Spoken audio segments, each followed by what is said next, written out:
Dear humans, I stand here today not for myself, but for every tail wagger, sloppy kisser, and curtain ninja. I stand here for each one of the thousands of dogs and cats killed in shelters each day, asking you to join our cause and help us make sure every best friend has a chance to meet one of their own. With Best Friends Animal Society leading the charge, and your help, we can save them all.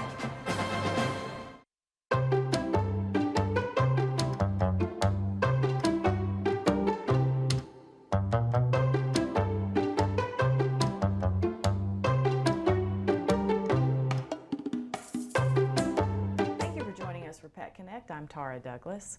We have our assistant manager from the Sylacauga Animal Shelter here today, so I would like to get right to my special guest because she'll help us talk about adoptable dogs and cats and talk about all the events that are coming up at the shelter and ways that we all can help the shelter when they have so many dogs and cats there that need help. So Trish Smith, thank you so much for coming on the show today. Thank you for having me, Tara. Now let's talk about, we've got a fun event coming up. We discussed it last week on Pet Connect. We got the Horses and Hounds hoopla. So it's grown from a parade to this whole festival situation. Yeah. It was a lot of fun last year. I was lucky enough to be able to go. So we're just going to have 10 of the shelter dogs there. They're all going to be dressed up in really cute costumes. We have people that have volunteered. Volunteers are coming to walk them through the parade. They'll be in their costumes, and then afterwards there's an event at the park across the street from Bluebell. There'll be the vendors, and we'll have a pumpkin patch set up. Oh, very cool. Yeah, where you could take pictures with the puppies and everything, so that'll be really cute. We'll have homemade dog treats there that I guess you could say you can give a donation and get some. A lady named Sandy Holiday made us cat and dog like really cute wreaths that we're gonna, if you want to make a donation, you could take a wreath. Well, that's going to be a lot of fun. And last year it was so much fun. We talked to Kelly Payton last week about the Horses and Hounds Parade. So if you want to come and watch it, it starts at the old Food World parking lot on Main, and then it comes down 5th and it goes up Broadway to 1st and then down Norton. So there are plenty of spots around downtown where you can watch the parade. And we had so many entries last year because they'll have people with horses and dogs dressed up. It's so much fun to dress up those shelter dogs. I was so surprised. We only had one last year that wouldn't wear a costume. And one wouldn't walk. Yeah, some of them had to be carried. Oh, the costumes were so cute last year. I think one of the volunteers was like a hot dog salesman, and she had 2 of the puppies dressed up as like little hot dogs. And those are the 2 puppies that actually got adopted because of that event. Kelly Prince at Bourbon on Broadway took those 2. And so we're hoping that people will see these dogs that are available and come and watch the event. But also, like Trish was saying, we've got this whole event at Central Park across from Bluebell this time, where we're going to have vendors, we're going to have food trucks, and we'll have some fun things at the Sylacauga Animal Shelter's tent. And I talked to Ashley and Jessica Cunningham last night, and they asked for 2 tents. So we're going to be set up and have quite the setup there for the shelter. So fun pictures and everything. Yeah, and if anybody wants to volunteer to help handle some of the dogs, we have plenty of volunteers that have offered to walk the dogs through the parade, but we could still use some volunteers like just to handle, and you know, it's good to have like 1 volunteer per dog. So if anybody wants to come and help handle the dogs after the parade, so hopefully they can get adopted and they could take pictures with people, just message the shelter Facebook page. And we'll have the event itself at Central Park is from 9 to 2. So it will start a little bit before the parade. The actual parade's at 10, but we'll have people at the park volunteering starting at 9 o'clock. And we'll have more dogs available after the parade because I think we're going to walk most of them in the parade. But it'll be another great day and a lot of fun, and I hope the community comes out. It was a lot of fun last year. And so since we have enough people walking dogs volunteer-wise in the parade, if you have your own dog to dress up, then don't forget you can enter your dog into the parade also. And let's make this parade the biggest one they've had yet, which there's only been one other, so we can make it at least bigger than last year. But I'm excited that we're able to participate in it again. It was one of more favorite, I guess you could say. I don't know, my favorite events last year, I want to say. It was fun. So hope it keeps growing and growing every year. I think it will. And there's so many ways that you can volunteer to help, not just at the Horses and Hounds Parade.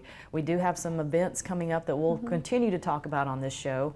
But let's talk about just day-to-day activities at the shelter. What can people do to help and volunteer? Okay, so as everybody that watches this probably knows, a lot of volunteers come out on Saturdays and walk dogs. We are trying to encourage more people to just come out during the week. We've changed it now where you can come out any day of the week, even the days we're closed, but it's strictly if you come out there on the days we're closed, we just ask that you just volunteer work. That could be, the main thing we like people to do is walk dogs, because I feel like it helps the dogs they need to get out of the kennels. They get kennel stress back there.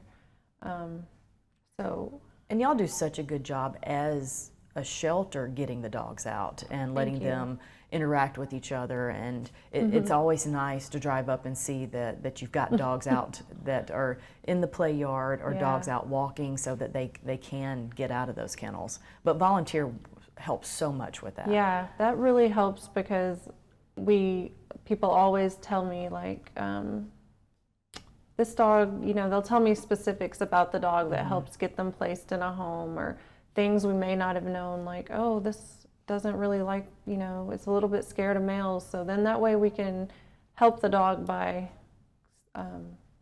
putting it out there to more, like letting males, maybe if there's a guy there walking, we'll be like, hey, can you work with this dog?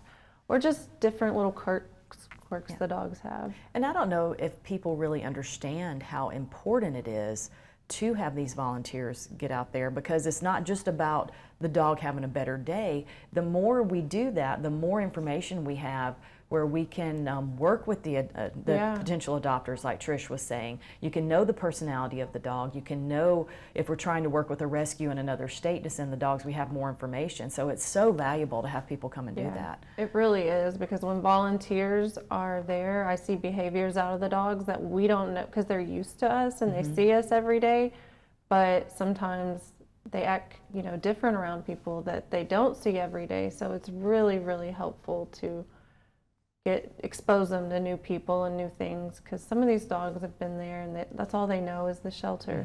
So also you could take doggies for doggy day out.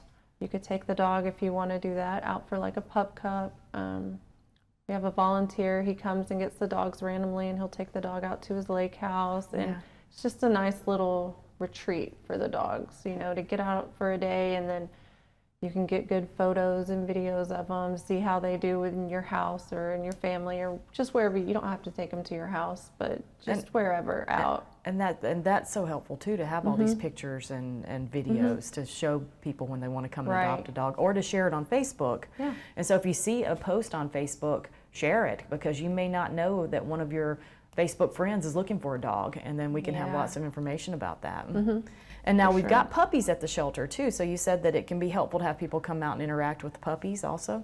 Yeah, because the puppies, they need leash training. So in order for them to get out of there, they have to know how to walk. Well, they don't have to, but it's very helpful if they can learn to walk on a leash, and just show them how it's done. I mean, that can only come with repetition, and the more times you can get them on a leash, they can understand, oh, this is not so bad. Instead of rolling when you put them on a leash like they like to do. Or they'll do a rodeo. I've had dogs chew through leashes. So now, even some of the older dogs come in and they've never been on a leash, if they've been like strays and stuff, and it's just, so it's very helpful for people to come out and volunteer. Absolutely, and we can, the more we get them out, the easier it is when that person decides to adopt them, to take them on walks. And we've got some dogs there that do great on leash. I mean, we've got some available dogs right now that are very easy to walk, and the dog walkers love them. So it's not that you've got to work with every single dog. Here's Hershey Kiss. So that is one of our available dogs. Tell us about Hershey Kiss. Okay, Hershey Kiss, she's like a chocolate lab mix. I don't know, she looks very like she could be close to full-blooded. Yeah, full-blooded, yeah. She's just beautiful. She's pretty like well-mannered. She's pretty mild. She gets along well with other dogs. And she's pretty young, right? She's about a year and a half, or okay. Maybe like a year to year and a half. Yeah. Okay. So she's not, we can't tell the exact age, but she's definitely not over 2 yet. And I know the dog walkers love Yeah. her and love to take her out. She's very easy to walk. Mm-hmm. Now, what is this, finishing up here? Oh, here's Darcy. Darcy went to, she was with a foster for a week, so we've got a lot of good information about Darcy and her brother Duke, who is there with her. Now, how old are they? They're close to about 6 months, I want to Okay. say. And Duke looks just like her. They're both 43 pounds. Oh, And there's here's a Riley. successful a foster Yeah. to adopt situation with Rylan, because he was at the shelter how long? About 2 years. Okay. But he was just a really good dog, and he went to a couple of unsuccessful foster situations, but through no fault of his own. It was outside circumstances, and so we just had to make it work for him. And I'm so happy he got a great home. He looks like he's so happy in that Yeah. picture. Now, how can people find out, as we finish up here, how can people find out what they can do for donations to the shelter? Where can they find that information?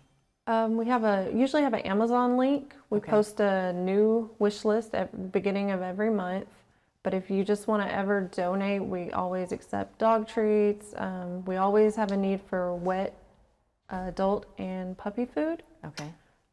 Always dog food, wet cat food, cat litter. You can always just send it to 41 Shelter Lane, Sylacauga, Alabama. Okay.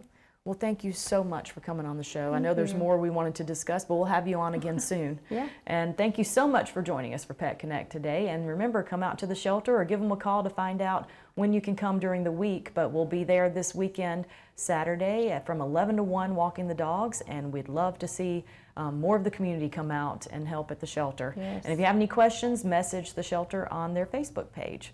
And we'll have more Daybreak after these messages.